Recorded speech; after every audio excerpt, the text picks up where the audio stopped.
అధికారమంతా కొంతమందికే సొంతమైపోయింది. వలసలతో నడిగడ్డ బ్రతుకు ఆగమైపోయింది. తిరుగుబాటు జెండెగరలేకనే మార్పు మాయమయ్యింది. పలిసినోడి కుట్టెరుగలేకనే బానిస బతుకయ్యింది.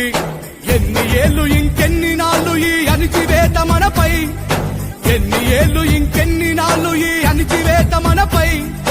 ఎదురు తిరిగి పోరాడి నిలబడితే రాదా గెలుపై.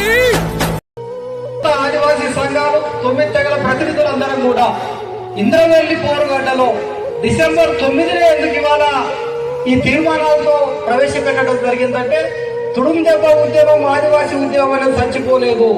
లంబాడీ లెస్టిల్ కాదనే ఉద్యమం అనేది ఇంకా గోండుగూడాలు, నాయకపోడు, పొలం భర్తాన్ ఆదివాసీ గూడాలలో ఇంకా మొలకెత్తుతున్న విత్తనాలు ఖచ్చితంగా కూడా లంబాడీ లెస్టీ జాబితా నుంచి తొలగించే వరకు పోరాటాలు ఉన్నాయని ప్రభుత్వానికి హెచ్చరించడానికి ఒక మీటింగులు పెట్టడానికి కూడా ప్రభుత్వానికి హెచ్చరిస్తున్నాం.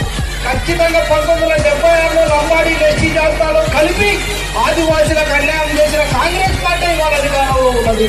దయచేసి ముఖ్యమంత్రి గారు, గౌరవ మంత్రివర్యులు, గౌరవ శాసనసభ్యులు ఈ యొక్క తగ్గిదాన్ని సవరించడానికి మీ మేనిఫెస్టోలో ఉన్నట్టుగా లంబాడీ లెస్టీ జాబితాలో తొలగించడానికి ఒక జ్యుడిషియరీ కమిటీని ఏర్పాటు చేసి అసంఖ్యాకంగా వచ్చిన లంబాడా వలసని తీర్మానించి గతంలో ఐమాంటాలకు ముందుగానే చెప్పిండు.